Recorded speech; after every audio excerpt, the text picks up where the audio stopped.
All right, hey everybody, this is Tag Life Done Free. Hey, we're going to do the second series of our community video. And if you remember in the last video, we talked about the three interlocking circles. Data referred to it as the crew, the mag, and the mind. Bobby referred to it as the inner circle, the middle circle, and the outer circle.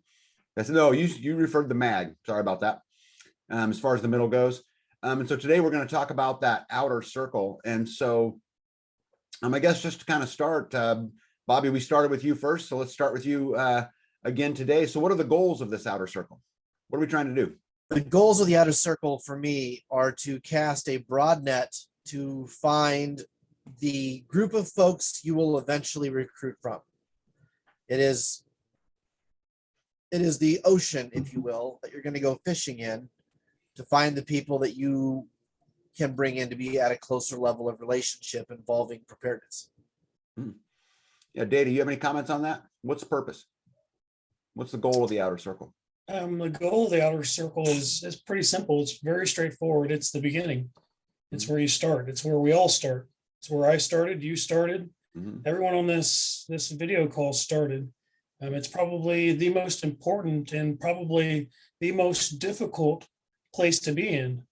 Because for those that don't know they're in that spot, it's almost impossible to get out of unless the right set of circumstances happen.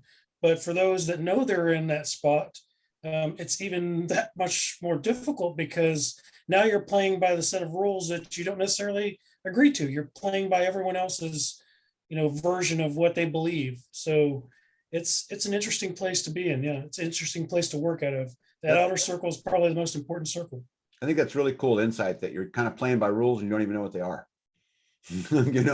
That's a pretty Hitch, you got any comments on that? Yeah, the outer circle. I mean, I would agree with those statements as well. I think the outer circle serves a broader purpose too. If you're only seeing with your inner circle and people and such, then it becomes pretty clear to others who's who. When you are around the outer circle more in public settings, it tends to blur the lines so that no one knows who your inner circle is. In operational security, it's pretty important to, so everyone doesn't know who all the operatives are, who all the inner circle people are. So, and beyond that, your outer circle is going to have people in there that, let's say, for example, you find that you just cannot quite stomach certain things about them, but there's a few things about them that are really, really valuable, really useful. And so you kind of keep them around, so like, for example, there's somebody I know that has a particular problem that the rest of the group probably can't really, find him as an inner circle person. But, I get along with him and I find his innovation and his expertise to be quite valuable. And so, he remains a friend in that outer circle. Yeah, well, I think, Data said these words many times, that we take ourselves too seriously a lot, and I think that there's a lot of other uses inside that outer circle as well. From a networking, a skill perspective. I mean, I can't tell you how much I've learned, from people who are like-minded that sit, beyond, that we don't, run with, every single day. So beyond the recruiting, and I hate that word, but beyond that, Bobby, are there any other uses for it? What other uses do you find? Consider the outer circle to be the public library. It's where the vast majority of your resources are. And it's only the books that you find to be the most useful that you purchase for yourself to put in your personal library. But the outer circle is that. It is the public library. It's where everyone comes to be read, essentially. Yeah. Yeah, Data, go ahead. There's a fascinating theory that Spags and I bounce back and forth between each other, or we have here recently, and it's what I like to refer to, or we like to refer to as the NPC theory. And it's fascinating in that the NPC theory, I don't know if you understand that term or know that term, but in the gaming world, it stands for non-playable character.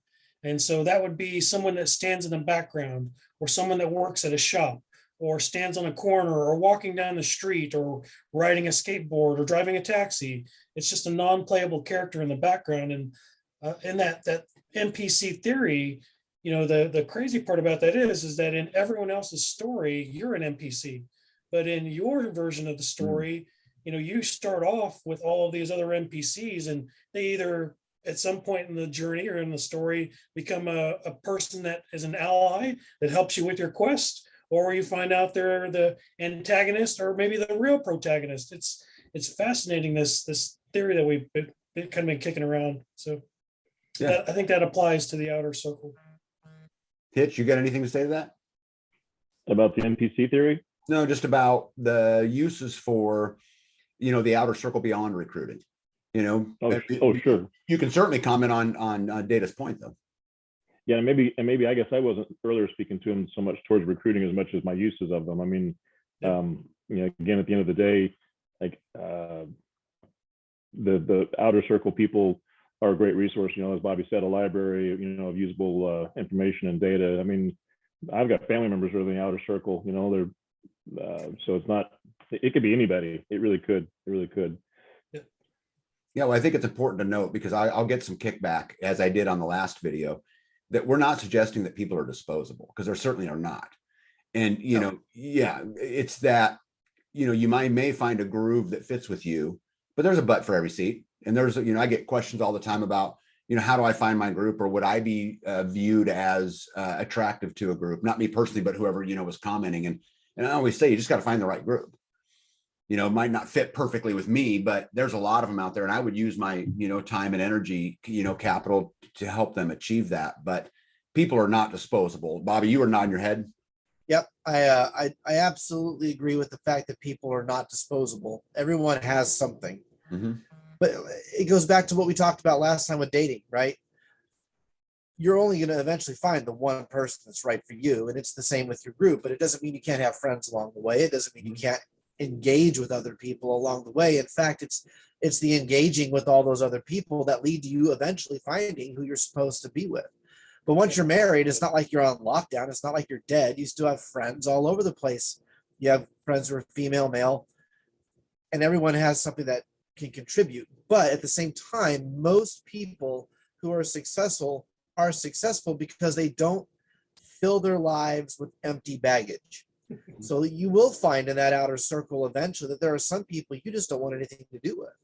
There are some people who have deep-seated emotional issues, or they have personal issues, or their family is a mess, or you find out they're a taker, or they're a talker. They don't do anything. They don't contribute anything. But even there, it's not like you're looking at them as an asset. You're looking at them as probably a hindrance. This person would drag a group down. This person would drag my family down. There's nothing wrong with tactically looking at that. Yeah, Data, you nodded your head as well. You have a statement you want to make there? No, I agreed with those points, because I can relate to those points, going back through my own history of where I've, again, kind of found myself throughout this whole process over the last decade or so. I've found myself in all of these different phases of this journey. So I just agree with a bunch of those points. That's all. Yeah, Hitch. Yeah, I think that what Bobby's talking about, resonates with me. Time is the only asset that we all have, and we don't know how much we have, right? We may be sitting there as a 30-something-year-old person or 20-something-year-old person and thinking you have all the time in the world, and you may die in a few years. You don't know. And so keeping that in mind, our success oftentimes is pinned on who we hang around with, who we spend our time with, right? And so, there was one of my mentors when I was a young man in my 20s. He said to me, "You show me a group of your friends, and I can tell you a lot about yourself."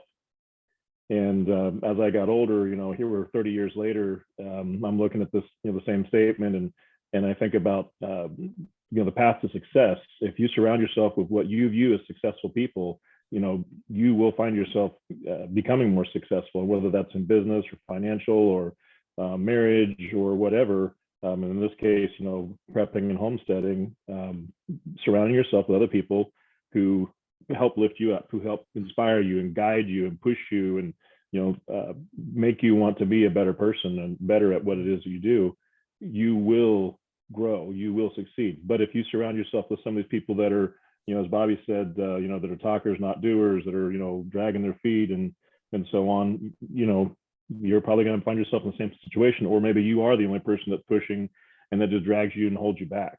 And so when we talk about recruiting, I think that's important. Find people that are, going to help you grow, and you're going to help them grow in the same.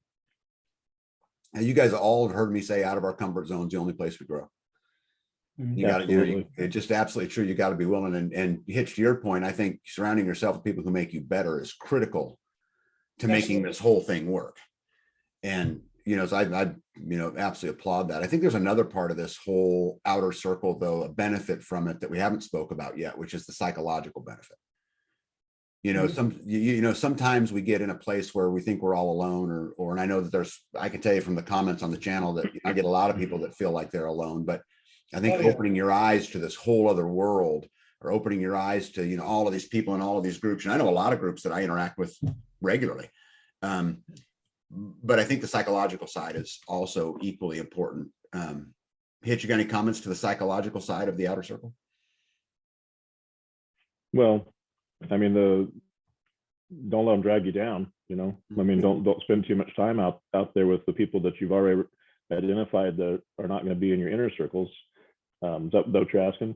No, I'm just really more talking about making you feel like you're not, we get preppers and even homesteaders, I think, often get accused of being weird or tinfoil hatty, or, I mean, you mentioned in the last video that the difference between a conspiracy theory is 6 months. Oh yeah. Right. Conspiracy theory and reality. Yeah. Yeah. So making you feel like you're not the only one out trying to do this, and that your theories of self-sufficiency, or your theories of storing food, or your theories of that you're just not alone, and the psychological impact that has on you, even if you don't get any further beyond that outer circle. That's as far as your journey takes you. What are the psychological benefits from it, I guess, is really what I'm asking. Sure. Gives you that feeling that, okay, I'm not crazy for thinking this. There's other people that I view as sane and rational, own a business, go to church, or whatever it is, and they're seeing the same things I'm seeing. Absolutely. That's a benefit, because in reality, the difference between the non-playable characters, or was it non-playable, NPC? Yeah. I mean, those people are out there, hook, line, and sinker with all the media and, everything out there, and they're going to make you seem like you're crazy. They're even going to tell you that. Absolutely. Yeah, Data, go ahead. I can reflect back, because as I kind of alluded to earlier, I can put myself in these positions. I can think back through my own personal experiences and relate to a lot of the points that you gentlemen have made. And, so looking back, I remember how it started for me in a desperate plea, over the internet, of feeling just alone. I remember searching out for all these different avenues, from, message boards to, at the time, social media groups. I remember looking in all these odd places for, again, I couldn't be alone. I knew for a fact that whatever this urge, this overwhelming sensation I was feeling, I couldn't be the only person out there. And I remember putting a desperate plea on this, I think it was like preppergroups.net site. At the time, I was a successful fire protection engineer. I was making good money. I just transferred from, one state to another state. My job had moved me. And I remember thinking, man, I'm alone up here. I have no family. I have no friends. I have no place to turn in the event that something goes south. I'm several hundred miles away from anybody that I, even remotely gives a shit about me. And so I went out on a limb and I put this desperate plea out on the internet over a decade ago. And I remember just thinking, man, this is crazy. I got bombarded with all of these emails, from people that were just way out there, just way loony, to people that seemed kind of sensible. And I remember meeting up with several different groups of these people. And it was just an interesting journey. All of you guys, you've all heard me at some point in time preach about how I believe in providence over coincidence, and that everything happens for a reason. And I think being a part of that outer ring at that particular time in my life, when I thought I was alone, like you'd mentioned some of your questions you've got, where do I start? I just think it's so relevant to me, because again, finding myself where I've been judgmental and quick to judge other people, or where people have been quick to judge me and kind of going with that first impression mentality, they've missed great opportunities to be friends with a great person. Yeah, I think we could all argue whether that was true, but anyway, yeah. No, Dave, you're a great guy. Spags, I know you want to comment on this. This is right up your alley. As far as the psychology of it, Yeah. yes. We are social creatures. Our brains are very complex and we all have certain emotional needs. And unlike what a lot of people will preach, especially in our circles, the emotional part of this is very, very important. It's why we don't just prep by putting beans, rice, and a knife away, right? We actually put away freezed coffee and some salt and pepper. And, we put away things that are comfort items because we aren't designed to just be a machine that goes through life, wakes up, works, eats, poops, goes to bed, right? There are a lot of other fill in the blanks in between all of those things. And so the psychological part of this is what oftentimes gets overlooked by even the most veteran preppers, or the veteran homesteaders. They think it's all about logistics. And while logistics are absolutely important, it's not the only key. So creating a broader sphere of fellowship that other folks can then enter into allows the possibility of that circle tightening for them and you to grow. Yeah, that is super fascinating. I can tell you guys that when we go to things, and all of us go to events through the year, B and I are working on, what homesteading conferences are we going to go to this year? And we've got an event coming up just here shortly that we're going to go to. And I get out there and feel normal.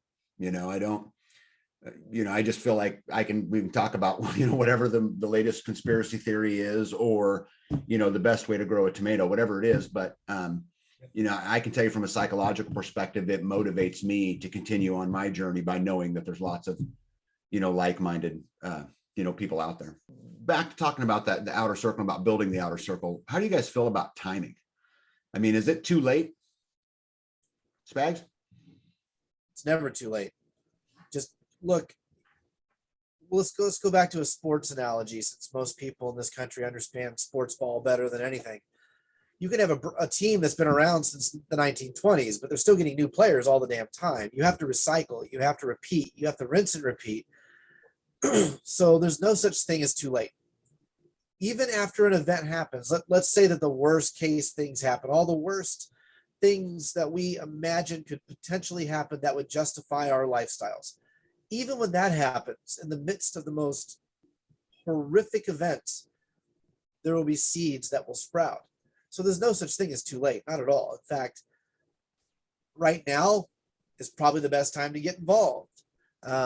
5 years ago when we had this conversation, right then was the best time to get involved. And 5 years from now, when someone finally wakes up to have the conversation, that's the perfect time to get involved. You can't get involved until you're ready, right? You can't do this until you've woken up to the fact you need to do it. Waking up is 90% of the equation. The other 10% is just application. Hitch, what do you think about that? Yeah, I don't think it's too late. Everything moves in cycles, and whatever motivates you to get moving, you get moving. I mean, if you don't get up and swing, you're not going to hit. So, I mean, there's that. We're going to go back to sports ball analogies. Mm-hmm. So, yeah, I mean, just get out there and get going. Don't worry about it. It's not too late. Yeah, data is now a good time. For some people, yeah. Yeah, for some people it is. For other people, probably not. I say that because they're probably, not everyone's ready, and that's that going back to our previous conversation, we discussed that, one of the hardest lessons to learn in life is not everyone is us, and so there's some of that emotional baggage that we talked about earlier, mm-hmm. Some of those toxic behaviors and toxic traits that, and I kind of alluded to that before, there's some of the kind of depression that people fall into from being alone or feeling isolated, or from the psychology, that you'd mentioned in that outer ring of not knowing or just feeling desperate in general. They're not ready. So again, if you're not ready to actually participate, if you're not ready to show up to that second or third invitation of that event, you might get written off, by someone that is a little judgmental, or someone that, mm-hmm. Is quick to dismiss you as not worthy of their time because they didn't take the time to get to know you, or you were too uncomfortable to come out of your shell and say, well, I know I'm really quiet, but I'm a dentist, or I know I'm really shy, but I'm an MMA instructor, just things like that. So, I mean, it's always better to strike while the iron's hot. And if you're willing to try, yeah, I think it's probably a good time for you. But if you're not ready, if you're not going to come back, you're not going to try again. Or if you're easily offended, probably not. It's probably not a good time. Yeah, well, Probably I've been thinking a lot about this lately as, I prepared to sit here and visit with you guys today, and that I think it's as good a time as there's ever been. I mean, I think there's more people becoming awake today, with everything going on overseas and everything going on with, mandates and just the way the world is, $30 trillion in debt, all of this stuff. I think more and more people are going, wait a second, wait a second. And Oh, so sure. I think it might be an absolute great time. Bobby, you smiled like you wanted to say something. Go ahead. Oh, no, you brought up current events, and it makes me smile because if you haven't seen through the ruse yet, but if you have, there's a lot of people who probably would have never considered what we're doing, who now are probably going, wait a minute, my dollar is only going a third of what it went 5 years ago, 6 years ago, 2 years ago. The places I used to take my family to eat no longer are even open because they were shut down over a very silly reason, and they never recouped. They're starting to realize that small businesses are going out everywhere, and that wealth is being consolidated in the hands of a very, very, very select few. And quite frankly, none of us are in that club, And so, yeah, world events right now have probably woken up some folks who have never even considered what we do. I can tell you, I get comments all the time about thanks for the encouragement as we begin our journey. Yeah. Statements like that. And I love them. I mean, they, absolutely motivate me. And because I think a lot of people are kind of waking up that, you got to take the responsibility for yourself. The people aren't coming to help. And if you don't do something about it, you're going to be the one, left holding the bag. And the unfortunate part is finding people you can hang out with and trust and be around takes time. It's just not a quick deal, which is again why you kind of start out at the outer ring, and we'll get back to that. But real quick, at the last video, Hitch, you made the statement of finding a target-rich environment, and I think this is an interesting statement because I'll interpret it in business sense, or at least the way that I look at it. What he's really talking about is leaning the numbers in your favor. Getting yourself in a position to where you can find that outer circle. And there's a lot of places out there, and so I'd like to talk to each one of you about places you guys have had success, finding those relationships that then you can foster later. Dade, I know you've got a bunch of them because you and I've done a bunch of them. So, the best place to start is in your backyard. Having a conversation with your local doctor, your local dentist, the guy at the hardware store, your local sheriff, your friends, your coworkers. Those were actually the best places. I made some of the best relationships, in this world that we play in, from just those types of conversations and starting points. Now, obviously, social media, expos and those types of things, trade events, those are probably the easiest. That's what everyone would suggest, where you start at. But like, for instance, this week, there is a camp out going on in Kansas here at Perry Lake that we've been doing now at this particular location for the better part of, a decade. This is our 18th camp out. And, we've, like we mentioned in the last video, we've met dozens and dozens and dozens of people out there that ended up being at these different levels, this inner, outer, and middle ring, so to speak, for different times and different reasons. And those are the best places, I think, for most people to start. Yeah, Spags, you got a comment on that? Where do you start? General, just like the outer circle is the general population, the best places to start if you're new are in general events, places where it's specifically geared towards the inquisitor, right? So yeah, campouts, like what Data said, the Midwest Preparedness Project campout coming up would be perfect. It's not a recruitment tool. It's not a place where anyone's got an ulterior agenda. It's just a place for like-minded people to show up, camp, eat some food, maybe win some cool prizes, attend some awesome classes, barter. It's a place to practice. It's a place to practice. It's a place where you can fail in safety, because we don't learn from success. We don't learn from success. We learn from failure.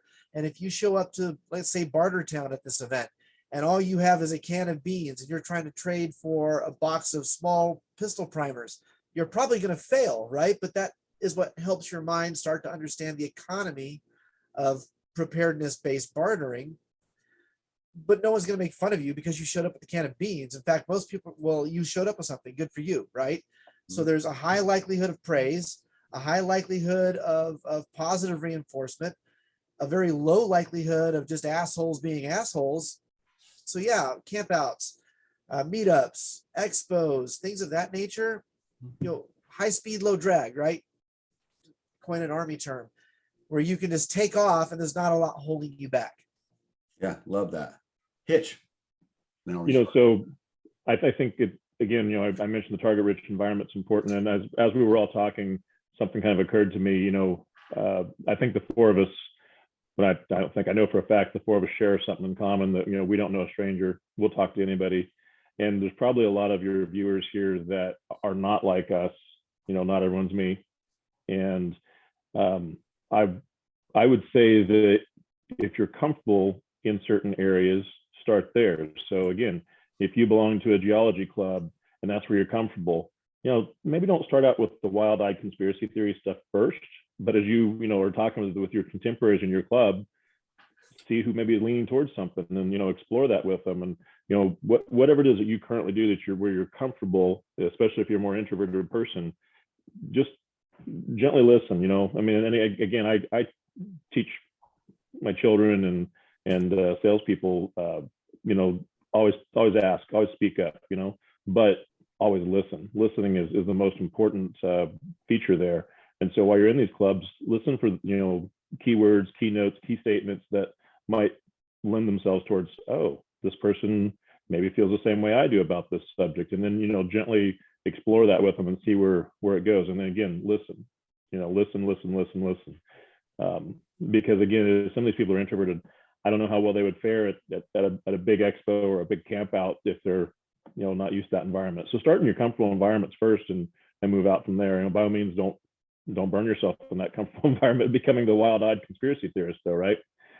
But yeah, I meet people everywhere that are like-minded. I just can't help it. But I've learned over time to cue in on certain statements and certain words where it's like, okay, this person has a certain feeling about this particular subject.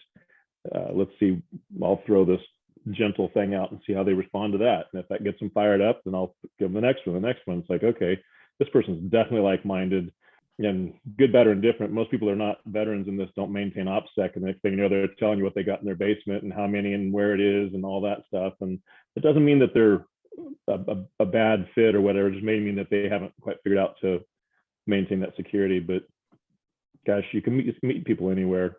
Hitch, you brought up a really interesting point. You just said that, you can't help it. You meet people everywhere you go. And I think that this is a point we should talk about, because you get yourself trained a particular way after doing enough of it that you hear somebody talking about something and it draws you to it, or you just sniff it out, kind of down the road. A lot of us can spot this mindset from a long ways away, standing in an aisle, kind of at Walmart. But I'm assuming that's what you meant by that statement, right, Hitch? Absolutely. I mean, I can meet people at Walmart in the canning section. They're buying one package of jars, one package of lids. It's like, oh, okay.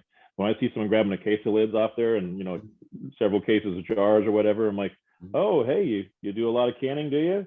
And then if they come back and say, well, I'm afraid there's not going to be any more canning lids later in the year. Yeah. Okay. Aha. Oh, what do you mean by that? And then, back and forth, open up the conversation, and some people will be like, yeah, I don't want to talk to you. And some people will be like, oh, well, gosh, you didn't know XYZ is happening, and because of this and because of that. Yeah. Yeah, I think this is a really good point. Data and I met a good friend of ours, Mo, at one of these campouts, and we weren't, just, super bubbly to talk and all of those kind of things. But what happened is we seen him across the field and he was trying to set up a tent. And so Data and I went over and helped him put a tent up, and here we are a decade later, great friends. I mean, so it really starts, I think, kind of simple. Data, you got a comment to that? Because you were part of all that. Yeah, So kind of echoing what Brother Hitch kind of touched on earlier, and in regards to this, the word OPSEC has been mentioned several times, I guess, throughout our conversations. And if you don't know what OPSEC is, it's short for operational security. And that's something that everyone should be aware of because it's relatable to you, your family, your personal safety, your friend's safety. And so understanding OPSEC and how it applies to your personal life, let alone what you're trying to do or what you would like to do and don't understand yet. In this regard, like for instance, the example where you're having a conversation with someone at the canning aisle, someone that's high up on their OPSEC game, if you start talking to them about canning, they're gonna have a 50-50 coin reaction as to whether or not they're like, whoa, who's this person that's rushing up on me? And why are you talking to me about canning? You don't know me like that, bro. Slow your roll. Or the other side of that coin is like Brother Hitch mentioned, like, oh, really? Let's talk. So tell me more about your theory on there not being lids at the end of the year.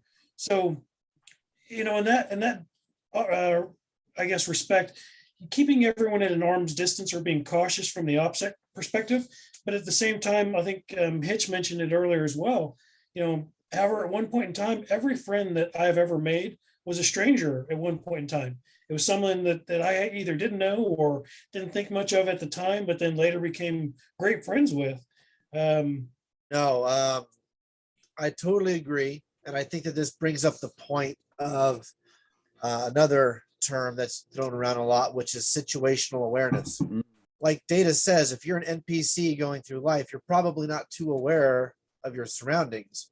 However, if you are the main character in your own story, so to speak, you are watching people around you. You are watching for what Brother Hitch said, the guy taking a flat of lids down. You're watching for the person at the Walmart, ammo counter who just mentioned that this is his fourth Walmart today, buying his 3 boxes in each one, right? Mhm. You're gonna pick up on subtle cues.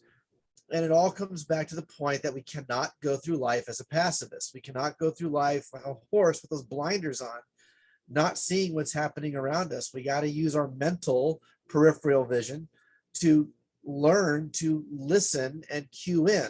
And it doesn't make you nosy. It doesn't make you the gossiping neighbor looking through the curtains asking how many cats somebody owns. But most certainly, if you're talking about surviving a potential end of the world style scenario, why wouldn't you start to learn to pay attention to everything out there, including the people around you, what they say, what they're doing, their mannerisms? All of that is part of that outer circle, is learning to cue into those hints, because everybody in life, except for the most experienced at this, are horrible at poker, right? Everybody has a tell. Everybody will and look at their card, and the guy at the poker table has to look at his cards 18 times before he bets. It's because he forgot what his cards were in the first damn place. Be a seasoned poker player in the outer circle and learn to be able to look around at what you're holding, at what they're potentially holding. And again, everything in life is an economic decision. And when you choose to engage with people in that outer circle, it's because you've cued into something. Like Hitch said, they're what they're doing, or what Data said, it's what they're doing, it's what they're saying, it's how they're acting, that make you realize this might be somebody that I can have a further conversation with. I think it's important to note too that just by going through this process doesn't mean that there's got to be something in it for you, right? I mean, right. I've had several people on my channel reach out to me about the Midwest Preparedness Project, for example, and and I invited them out and said, hey, I'd love to sit down and chat with you. It doesn't mean that I'm okay, great, I'm going to go through this huge interview process and no, I'm going to at the very worst, I'm going to meet some cool people. I'm going to learn their stories. At the very best, maybe it's somebody I can network with, who knows? Right. It doesn't have to be nefarious, right? Fact of the matter is you don't know until you know, and you won't know unless you get out there and try. Yeah. So what we were talking about is kind of where, different places that you can go. And, we've talked about expos. If you get on whatever state you're in, and you get on, the internet, you're going to find some prepper expo, you're going to find some gun show, boat show, home show, some homesteading show. You're going to go in there. So when we go to these places, anybody have any advice for those who are an introvert? I'm sorry. Yes. I like the camp out, like what we've been trying to do more than I like the expo method. And I like that simply because of the fact that we've been to expos together where it is very kind of arm's distance, actions and reactions for most people. Because again, like Spags mentioned, most everyone at an expo, they understand Opsec and they understand situational awareness, and so most of them are carrying a sidearm, and so they're always got this shoulder back or whatever their carry side is, they're guarded on, and so it's most people have their guards up at those things. But like at the camp out, people have their guard up there as well. But sitting around a campfire, it's much easier to have a hey, by the way, conversation with the guy next to you than it is at an expo in a class where you're trying to be quiet and listen to someone, or you're staring at a knife behind a display counter, listening to some guy have a random conversation about a whatever fire starter. I think the expo isn't as easy to kind of get out there as it is like the camp out or social media for that matter, whether it's that weird one that I think Spags is on, the MeWe. the MeWe. MeWe. Yes, Yeah, MeWe. MeWe, or the fake book, like other people like to use, or the tweet talk or whatever it is people are on these TikTok. days. The TikTok, Instaban, Twitter pated. Yeah, I think data though, you can't discount those expos either, because I can give you guys an example. There was a guy who I met 3 or 4 Mother Earth News fairs ago, and then the second one, yeah. I met him again. I seen him there and we talked a little bit. And by the third one, I spoke to him a little bit more. Now I talk to him all the time. And him and I were both looking at garden hose. Yeah. I just walked up to him and we just started talking about garden hose. And here we are 7 or 8 years later. And I talk to him, fairly regularly. Oh yeah, no, I'm not saying discount them by any means, but I think for the introvert, like Hitch kind of alluded to, for the introvert person, it's probably easier on a social media page or at a camp out where, you're kind of forced into a smaller social environment. Whereas at an expo, it's not as easy, I think, for an introvert to actually operate in that environment. Yeah, Brother Hitch. I will, so in counter to that, I'm going to speak to all the people that are seasoned in OPSEC and, that have groups and stuff. Hey, you might be missing out on some good people that are new to this environment. So, be ready to be talking to them. If you're good at your OPSEC, you can figure those guys out. Says the guy in the white hat. Data brings up a good point, though. What's that, Spags? Data brings up a good point about the expos. In fact, by Expo 4, we learned a trick. The first 4 expos, it was just the classroom and the vendor area, or for the first 3. At Expo 4, we added a general seating area. So there was just tables with chairs on all sides, because what do the introverts do? They enter, they look around, they go find the corner and they sit down, right? And they watch for a while. So we ended up putting seating areas at the corners of our expo halls so that people could just have a place to go sit down. And by and large, after 5 minutes, someone who had 3 kids and they were tired already went and they sat down, and these people just bought something, went over here and they sat down. And once everyone's sitting down, it's almost like that camp out, like what Data was saying, where now you're sitting next to somebody, everyone's kind of doing that monkey meme where their eyes are just kind of jutting around, and then somebody inadvertently will start a conversation. So I think that point is valid. And I think that's where you have to learn in that outer circle to adjust what you're doing to accommodate for those scenarios. We go to a lot of local auctions up here, and I've brought that up in the past, that it's a good place. I met a young farmer there 2 or 3 auctions ago, and just walked up to him. Him and I were standing in front of a pile of lumber, and I was talking. He raises goats, he raises chickens. He lives up in, I'm not going to mention it, but 35 minutes from here. And then the next auction, I seen him again. We exchanged pleasantry. And then the third auction, he sought me out. Said, "Hey, Tag, what's going on? What are you going to buy today?" And I think it's just being available, helps with that, a whole lot. Hitch, you have something you want to add to that? You were nodding your head. Oh, it reminded me of Spags and the dating thing. You go to the same bar enough times, people are going to start to know your name. Yeah. I think that's a really good point. Let's talk about social media just a little bit. I know to Mr. Spags, this is the devil. Well, actually, he's right though. I mean, it really is, but it is a very, very useful tool. You know, I get a lot of people on the channel, you know, that reach out, but I mean, one of you for sure. No, two of you I met via social media. One was, you know, a letter that I just responded to. And the other one, there was, as I mentioned before, I would not live on my land had I not followed a link to a meeting that was in a city not too far from me and that I went to. But where are some good places online that people can go to try to find that community? Spags? If you want to take the plunge into non-invasive social media, join me on MeWe, and in fact, Tag, there have been several people that have joined the MeWe page because they follow you on YouTube. So I've already admined a couple of folks in who came to us through that venue. So I'm on MeWe. I only do MeWe. But dude, Facebook for the longest time was a fantastic tool.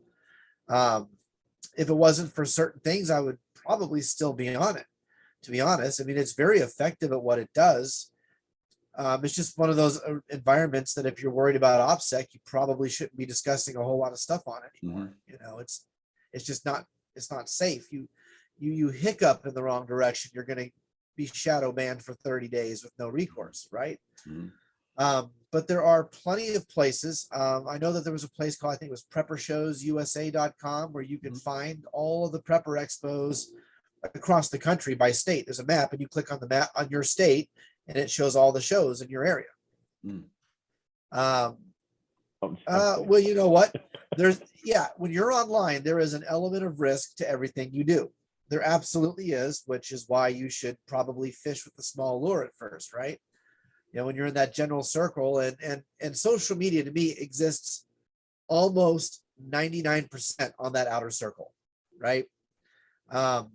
You've got to be a little careful in what you say and how you say it, but there's plenty of benign, how do you can carrots types conversations you can have to get to the heart of the matter. I most certainly would not use Instaban or Twitter pated at all to try to do prepping stuff in, just because you're limited on what you can do. Your character count, your length of posts it's just not good for it. But YouTube is still fairly good to find good channels at. It is becoming harder. It is becoming much harder. And learning to use Opsec is probably going to become more and more important to the uninitiated very quickly. You know, I think Opsec is such an important topic, and, you know, Data, you brought it up, but, you know, I know for you guys who watch the channel, you've never one time heard me talk about, I have this, I have that. I just don't do it. Right. I mean, it's just not, it doesn't matter. It's irrelevant. Right.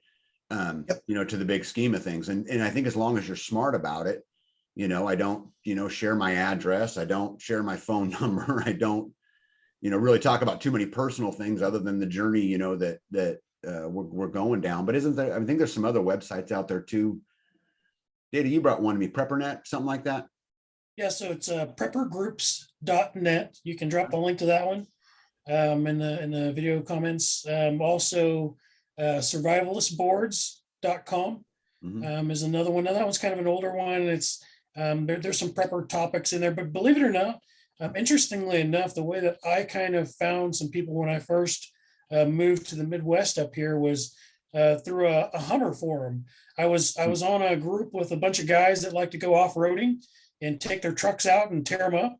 And come to find out, one of the dudes, he went by the name of Trekker at the time. And he kind of played in some other circles, and you're talking about those overlapping rings. He kind of played in several different rings and kind of worked at the expo with Spags and some of those other guys. And he happened to off-road. So that kind of ring led me into, you know, some other avenues, but it was again through, you know, kind of an off, I guess, Main Street social media site, you know, like just a message board.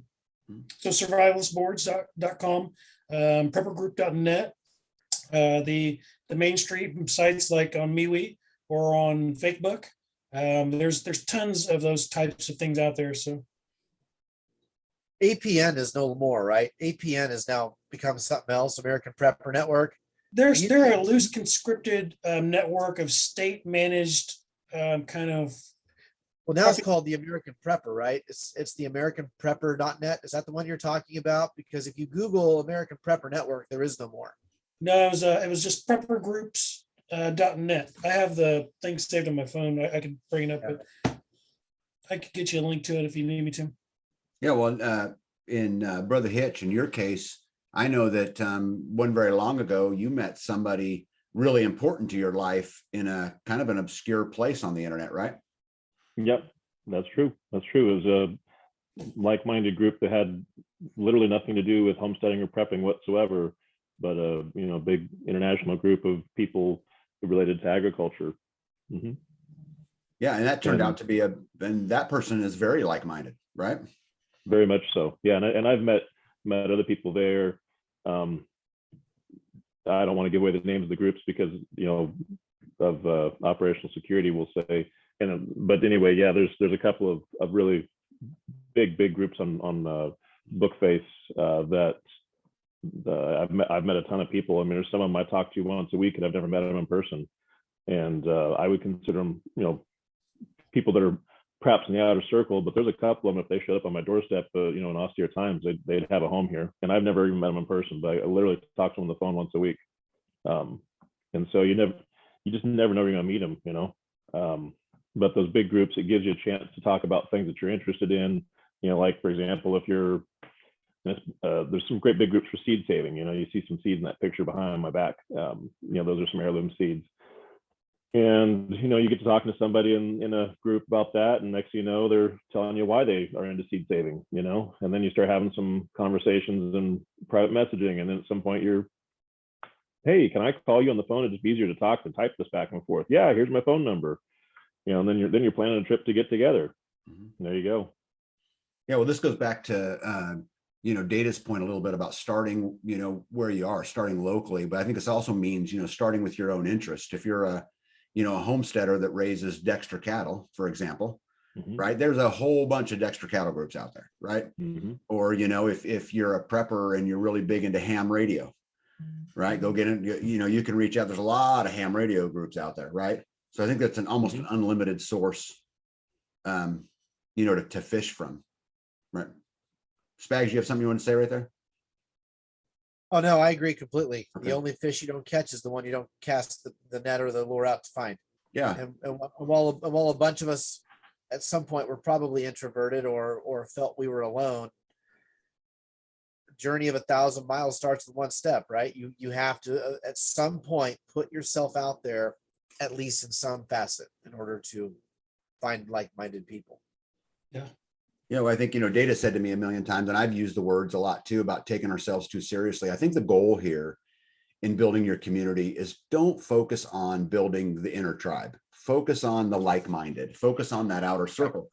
Don't take it too seriously, because the problem is if you start applying, right here, start applying your virtues, Spags, in your case, honesty, or mind, character, and commitment, or, whatever it is, empathy, whatever that is, if you apply all that stuff too early, I think you're going to set yourself up for a little bit of failure. I think the goal really should be, okay, how do I build this big community? How do I become part of this big community? Because the truth is, I'm in a lot of people's outer circle. That's okay. I'm proud to be there, right? I mean, I've got lots of resources I get to use from there, and I'm in a few less people's inner circle and even fewer people's tribe, or whatever it is you want to call it. But you guys want to comment on, where the focus should be right here at this point? And I'll start with you, Data. The focus for any particular individual, is that what you mean? Yeah, someone starting their journey, they're working on the outer circle. Their focus should be on the outer circle, right? I'd assume you'd agree with that statement. It's one of the areas that I think they should start or focus, but to speak to that in particular, especially looking at the people that don't really have a lot of social outgoing tendencies, or that have a lot of what they would consider to be prepper related or survival related skill sets. Those type of people, they typically tend to beat themselves up pretty heavily, or are down on themselves pretty hard. Those are the people that will not participate or will stand back in the shadows, but they have some extraordinary skill. They're a brilliant engineer, or they're a master mechanic, or fill in the blank. They're the greatest cook you'll never eat their food because you won't have a conversation with them because of some whatever. Their hair is just in a mess, or who knows, whatever it is. And so for those people that have a hard time kind of putting themselves out there in that light of not taking themselves first and foremost so serious, and then secondly, kind of being introverted by nature, just trying to get out in this kind of environment and participate, I think it's great for everyone at least to try, especially if you're new to this, you have no idea where to start. Just try it. It's like Hitch had mentioned before, or actually I think it was Spags had mentioned before. You're going to miss every ball you don't swing at. Yeah, Hitch, you want to comment? Yeah, I really agree with what you said, Tag, about don't focus on your inner circle, focus on the outer circle. Mm-hmm. Some of you know me know I'm the king of metaphors here. So there's a story that I was told one time about a college art group, and they were being used for a study in psychology and so forth. And so the group was the class was divided into two groups. Group one had a task of make the most perfect pot in their pottery class. Mm-hmm. And the other group had a task of make 50 pots. Mm-hmm. And so at the end, the group that had to make one pot was not able to succeed. They couldn't make one perfect pot. They tried and tried and tried. And by the end of the period, they couldn't get it done. The group that made 50 pots, their 50th pot was as perfect as it could possibly be, because they had gained so much experience over time of making pots that they got really good at it, and they got the design down just by virtue of repetition. And I think that's important here. The repetition of meeting people and talking to people is going to make you better at what you're doing here. And then furthermore, I think repeating what you said, Tag, think about when all of us can remember back when we first started school, or if you didn't go to public school, some other place where you were thrust into a group of people. You don't know the other people there, right? So like in the school setting, you're there, you really don't know any other kids. And you're going to meet all the other kids through your classes and through recess and through whatever.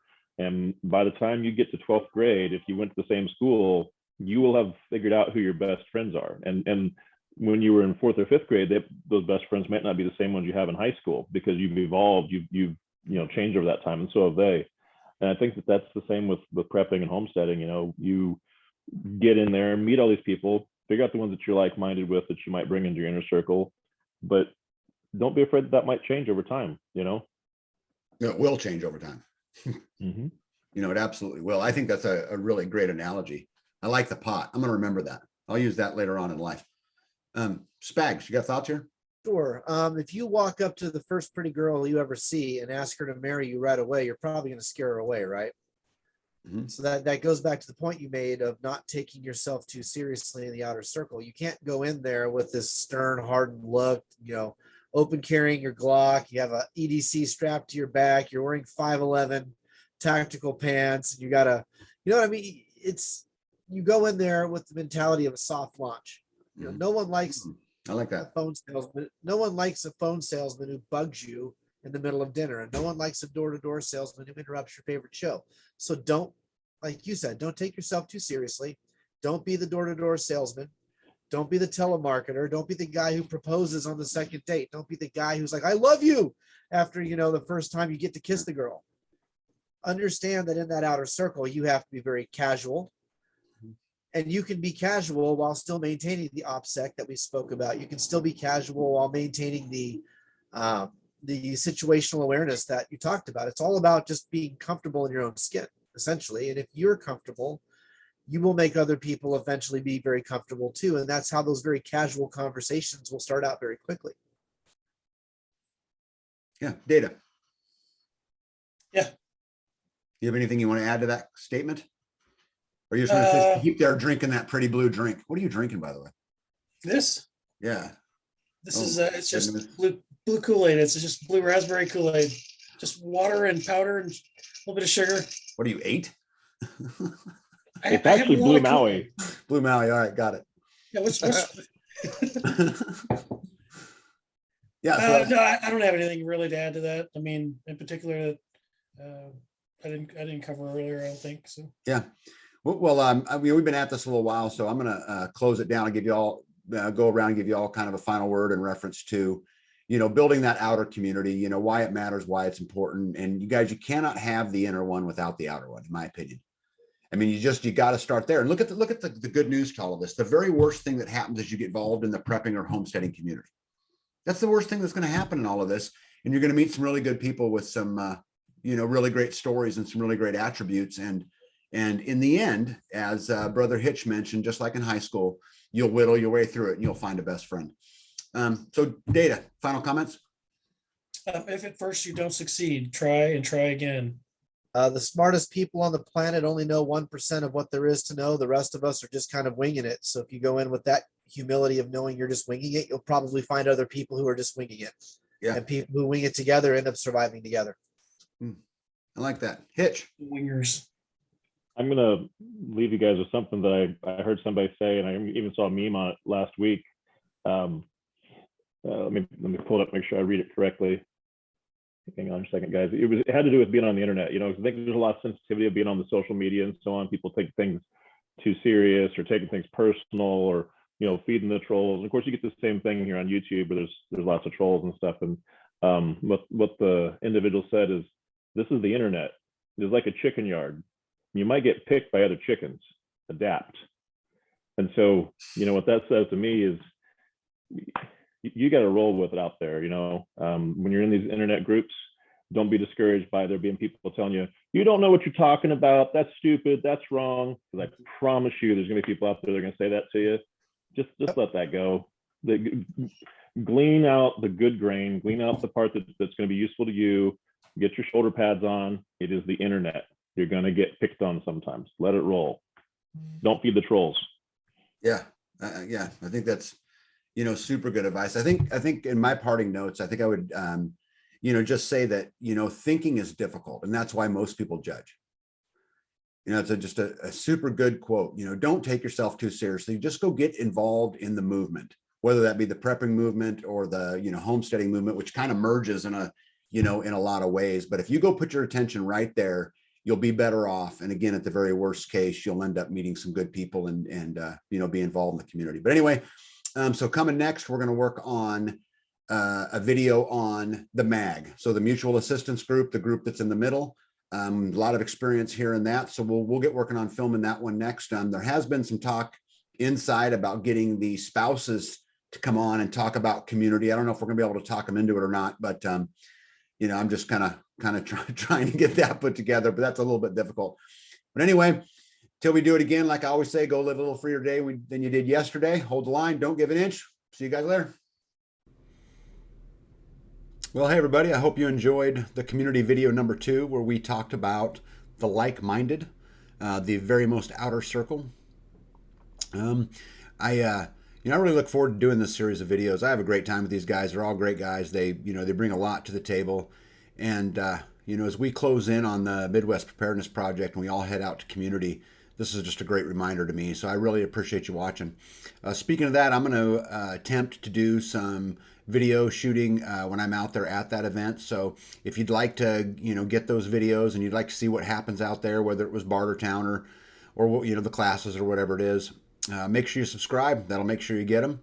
But until then, see ya. Have a good day.